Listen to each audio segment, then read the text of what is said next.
तो देश के बहस में आपका एक बार फिर स्वागत है। हम बात कर रहे हैं जम्मू कश्मीर के नेताओं को, पहले पाकिस्तान, फिर चीन और अब अमेरिका से आज क्यों?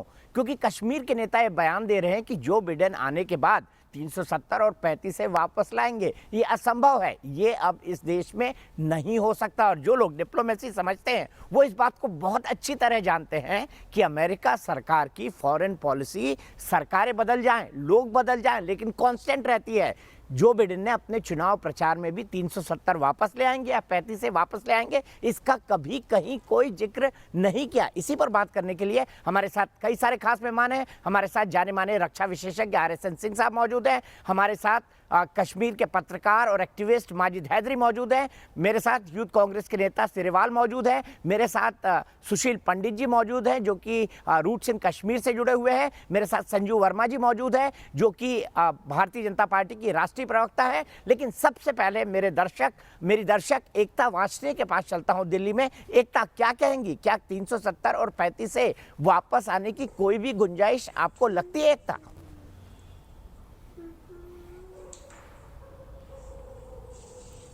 देखिए, सबसे पहले तो ये हमें मान लेना चाहिए कि जम्मू कश्मीर भारत का अभिन्न अंग है और 370 जब लागू किया गया था तभी उसमें लिखा था कि ये टेम्पररी लागू किया जा रहा है और जम्मू कश्मीर की डेवलपमेंट के लिए 370 हमें वापस नहीं लेना चाहिए। भारत सरकार ने जिस तरीके से 370 लगाया था वो काबिल तारीफ है और जो अब महबूबा मुफ्ती और ऐसे बयानबाजी हो रही है, ये तो सिर्फ पॉलिटिकल अपनी बेनिफिट के लिए की जा रही है। ऐसे लोगों को देशद्रोही घोषित करना चाहिए और इन्हें वापस हाउस अरेस्ट में डालना चाहिए।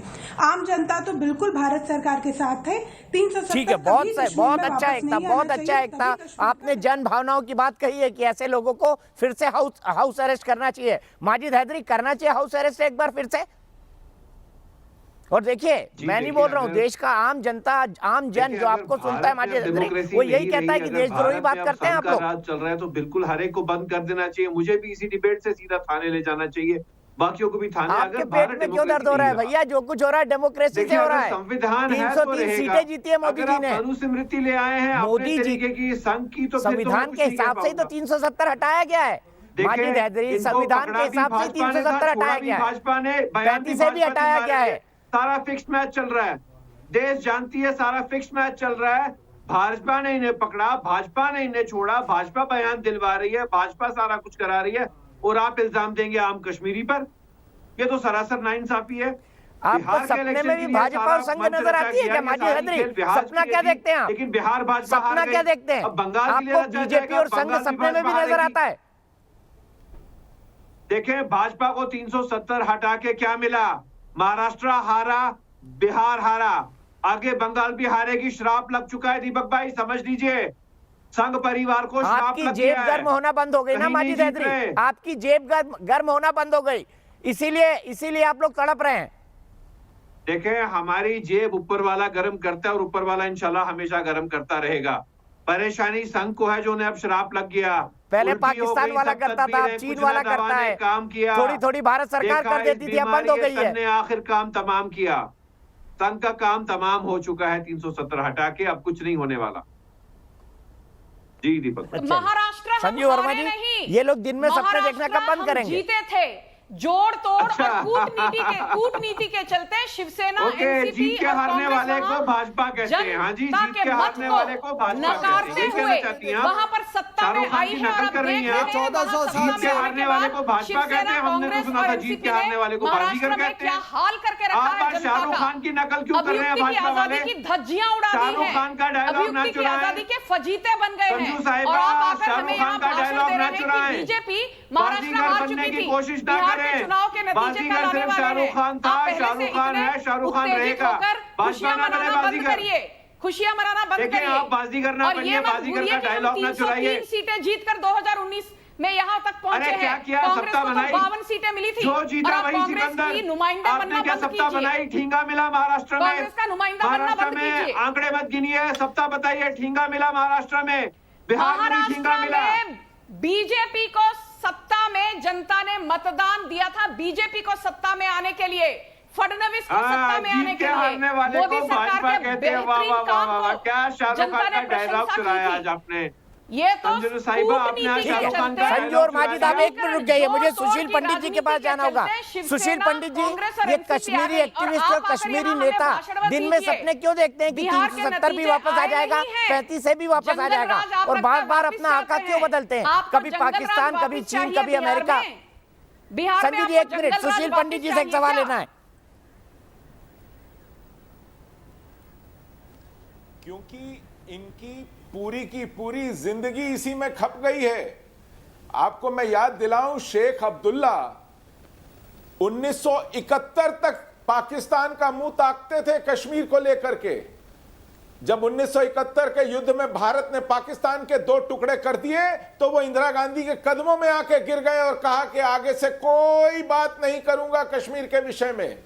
सारी शर्तें मान गए और वही गलती की जैसे पृथ्वीराज चौहान ने की थी मोहम्मद गौरी के समय। इंदिरा गांधी ने उठा के कश्मीर की सत्ता तश्तरी में रख के बिना चुनाव लड़े शेख अब्दुल्ला के हाथ में सौंप दी थी। जिस तरह शिमला समझौते में भारत ने युद्ध जीतने के बाद भी सब कुछ वापस पाकिस्तान को सौंप दिया था।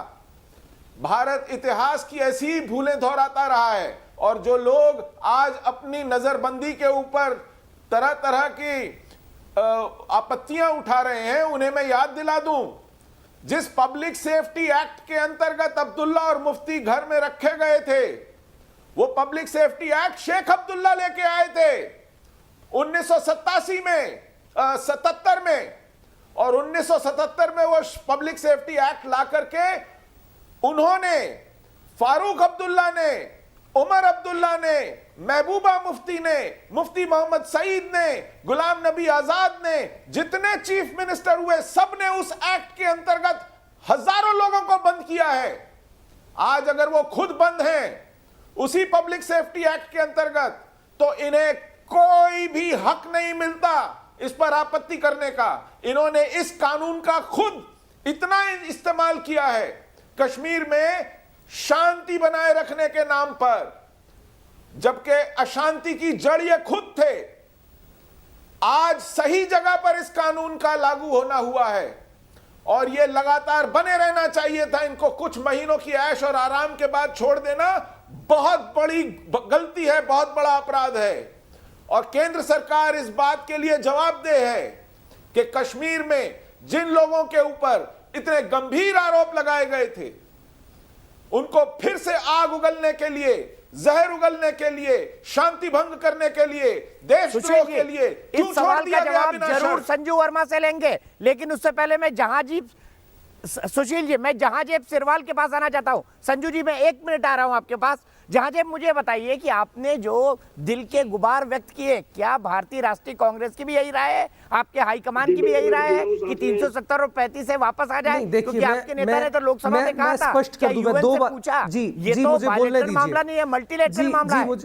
जी मुझे बोलने दीजिए। जी मुझे बोलने दीजिए। मैं 2 चीजें सबसे पहले स्पष्ट कर दूं। सबसे पहले ये बात स्पष्ट कर दूं, सुशील जी ने कहा मेरे गृह मंत्री, मेरे प्रधानमंत्री, तो मैं ये स्पष्ट कर दूं कि गृह मंत्री, प्रधानमंत्री देश के प्रत्येक नागरिक के गृह मंत्री और प्रधानमंत्री हैं। उन्होंने कहा कि हम, मेरे प्रधानमंत्री और आपके प्रधानमंत्री नहीं हो सकते। इस देश का प्रत्येक नागरिक बराबर है, चाहे वो कश्मीर का नागरिक है, वो दिल्ली का नागरिक है, वो कन्याकुमारी का नागरिक है, वो बराबर है। और दूसरी बात जो मेरी बहन पैनल में बैठी हुई है, उन्होंने, मैं उनको ये बता दूं, उन्होंने नहीं, बदलने की बात नहीं है। मैंने कहा you can't put your words in my mouth. आप मेरे स्टेटमेंट को किस तरह से लेंगे, ये आपकी टीआरपी का सवाल है। आप नहीं, देखिए, आप किसी को भी पाकिस्तानी कह दीजिए। मैंने पहले ही स्पष्ट किया कि मैं इस देश का जिम्मेदार नागरिक हूं। I am believer of Constitution of India. I am citizen of India. मैंने ये चीज पहले ही स्पष्ट कर दी। देखिए, मैंने कहा कि you can't put your words in my mouth. You can't put your words in my mouth. भी हटाया जा सकता है। कहने से उसी कॉन्स्टिट्यूशन में लिखा था, उसी कॉन्स्टिट्यूशन में लिखा था कि 35 से कभी भी हटाया जा सकता है। ये देखा जाएगा। अरे दीपक जी, मैंने कहा कि I am being misquoted. मैंने कहा कि हाँ, हमारी डिमांड रिस्टोरेशन ऑफ स्टेटहुड है, हमें राज्य का दर्जा वापस मिलना चाहिए, ये हमारी डिमांड है। रहा सवाल सुशील जी के आरोपों का, तो ये आरोप इससे पहले भी लगते रहे हैं। इसके अलावा जो मेरी बहन ने हमारे कुछ सीनियर लीडर्स के लिए जो जबान का प्रयोग किया, मैं उनको टोकना चाहूंगा कि आप देश के रिस्पॉन्सिबल पॉलिटिशियंस के लिए जबान का इस्तेमाल ना करें। कश्मीर के आज के हालात का जिम्मेदार है तो फिर वो जेल से बाहर क्यों है? उनके खिलाफ मुकदमा क्यों नहीं चलता? आप old wine in the new bottle क्यों कर रहे हैं कश्मीर के अंदर? यही उनकी शिकायत है और मैं उनकी शिकायत को वाजिब मानता हूं।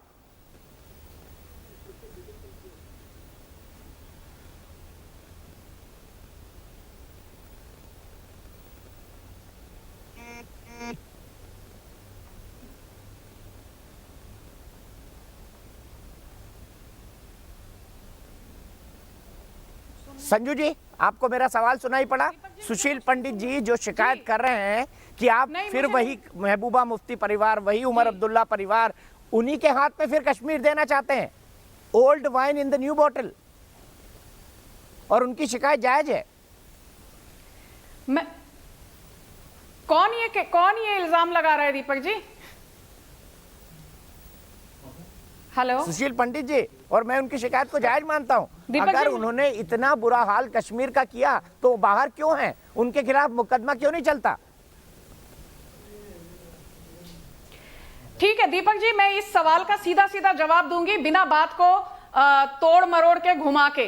पहली बात तो ये, मैं बार बार ये दोहराती हूं हर डिबेट में, चाहे मुद्दा कोई भी हो, जहां कानूनी व्यवस्था और न्याय प्रणाली की बात है वहां बीजेपी ने आज तक, आप बीजेपी की पूरी हिस्ट्री और ट्रैक रिकॉर्ड देखिए, मोदी सरकार की ट्रैक रिकॉर्ड देखिए, वो दखलंदाजी नहीं करते। सेक्शन 120B के तहत सेडिशन चार्जेस क्या लग सकते हैं महबूबा पर, क्योंकि वो आर्मी के खिलाफ बोलती हैं, वो इन्फ्लेमेटरी भड़काऊ भाषण देती हैं? जी लग सकते हैं। क्या वो लगेंगे? वो आप आगे आगे देखते जाइए। लोगों ने तो ये भी कहा था, अरे ये सरकार ने तो देखिए ताहिर हुसैन के खिलाफ कोई मामला ही दर्ज नहीं किया, दिल्ली के जो राइट्स हुए थे, आज ताहिर हुसैन कहां है? जेल के अंदर। अरे उमर खालिद तो निकल जाएगा, बीजेपी सरकार तो चुप्पी साधे बैठी है, उमर खालिद क्या कहां है? जेल के अंदर है। तो बीजेपी जो करना है वो करेगी। टीवी डिबेट्स पर आके बीजेपी अपनी नीति को लोगों के सामने ऐलान नहीं करती, ये सही राजनीति नहीं है और ये न्याय प्रणाली के खिलाफ है।